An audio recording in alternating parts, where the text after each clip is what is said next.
आपण रोज किती गोष्टींची काळजी घेतो. काय खायचं, काय घालायचं, कुठे जायचं आणि अशा अनेक. पण ज्या गोष्टीशिवाय आपण एक क्षणभरही जगू शकत नाही तो आपला श्वास.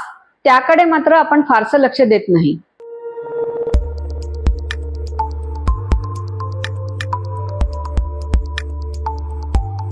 श्वास म्हणजे फक्त हवा घेणं किंवा सोडणं नाही, तर श्वास हा एक लाईफ फोर्स किंवा सटल एनर्जी आहे आणि हीच व्हायटल एनर्जी प्राण म्हणून ओळखली जाते. योगामधील प्राण, आयुर्वेदामधील नाडी कॉन्सेप्ट किंवा चायनीज मेडिसिन मधला किंवा ॲक्युपंक्चर मधला ची किंवा क्यू ही वेगवेगळ्या सिस्टीम्स मधली ओळखली जाणारी प्राणिक एनर्जीच आहे.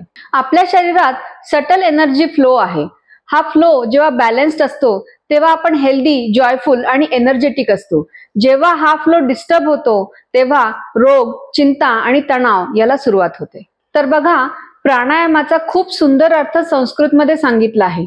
प्राण म्हणजे सटल एनर्जी किंवा लाईफ फोर्स आणि आयाम म्हणजे त्याचं एक्सपान्शन किंवा नियंत्रण.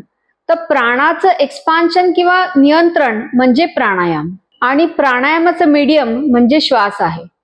प्राणायाम हा फक्त श्वास घेणे किंवा सोडणे म्हणजे नाही, तर एक प्रोफाउंड सायन्स आहे जे आपल्या एनर्जी सिस्टीम्सला बॅलन्स करतं. आणि म्हणूनच प्राणायाम हा प्रत्येकाच्या जीवनाचा अविभाज्य घटक बनला पाहिजे. आयुष्यात आपण कितीतरी गोष्टी नवीन शिकत असतो. आपल्या जॉबमध्ये आपण नवीन नवीन सर्टिफिकेशन्स घेतो, ट्रेनिंग्स घेतो. तसंच प्राणायामाचं सुद्धा शास्त्रशुद्ध शिक्षण घेतलं पाहिजे असं मला वाटतं.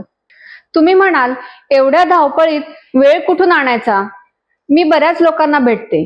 माझ्या योगा क्लासमध्ये जॉईन होणारे नवीन लोक किंवा कधी कधी अधेमध्ये भेटणारी नातेवाईक, मित्रमंडळी. आणि माझ्या असं लक्षात आलंय की लोकांना असं वाटतं की प्राणायाम म्हणजे फक्त सकाळीच करायची गोष्ट आहे.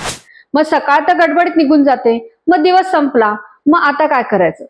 तर तसं नाहीये बरं का. प्राणायामाच्या 4 वेळा हटप्रदीपिकेमध्ये सांगितल्या आहेत: पहाटे, दुपारच्या वेळी, संध्याकाळी आणि रात्री. तर यापैकी कोणत्याही कन्व्हिनियंट टाइम मध्ये रोज 15 ते 20 मिनिटं तुम्ही प्राणायामाची प्रॅक्टिस करा. 15 ते 20 मिनिटं तर आपण असंच फोन मध्ये स्क्रोलिंग करण्यात वेळ घालवतो ना, तोच वेळ तुम्ही प्राणायामासाठी द्या. आपल्या शरीरातील प्रत्येक सेल ही ब्रीदिंग करत असते आणि त्यामध्ये केमिकल रिॲक्शन्स होत असतात. अन्नाचं रूपांतर एनर्जी मध्ये होणं म्हणजेच मेटाबॉलिझम. त्यासाठी प्रत्येक सेलला ऑक्सिजनची गरज असते. जेव्हा आपलं ऑक्सिजन प्रत्येक सेल पर्यंत नीट पोहोचू शकत नाही तेव्हा प्रत्येक सेल एनर्जी निर्माण करू शकत नाही. इट अफेक्ट्स अवर मेटाबॉलिझम आणि मग हळूहळू fatigue, low energy, weak immunity आणि एन्झायटी आणि इतरही काही बरेच हेल्थ इश्यूज चालू होतात. पण जेव्हा आपण डीप ब्रीदिंग, अनुलोम विलोम, भ्रामरी, उज्जाई यासारखे प्राणायाम रोज प्रॅक्टिस करतो तेव्हा सेलचं मेटाबॉलिझम सुधारतं. प्रत्येक सेलला ऑक्सिजनचा पुरवठा होतो, टॉक्सिन्स बाहेर टाकले जातात आणि खऱ्या अर्थानं शरीर रिचार्ज होतं. प्राणायामाचे इतरही बरेच फायदे आहेत.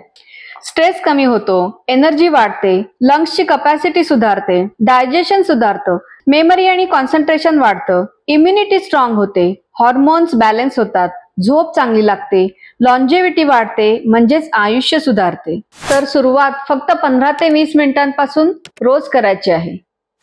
अनुलोम विलोम, उज्जाई, भ्रामरी तसेच काही कूलिंग प्राणायामास याची लिंक मी माझ्या व्हिडिओच्या खाली दिली आहे.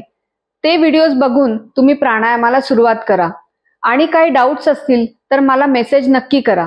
तसंच हा व्हिडिओ आवडला असेल तर लाईक आणि शेअर करा आणि अजूनही माझ्या चॅनलला सबस्क्राईब केलं नसेल तर सबस्क्राईब करा. तुम्हाला कोणत्या विषयांवरती व्हिडिओज बघायला आवडतील हे मला कमेंट बॉक्समध्ये नक्की कळवा. पुन्हा भेटूया अशाच एका इन्फॉर्मेटिव्ह व्हिडिओमध्ये. तोपर्यंत टेक केअर.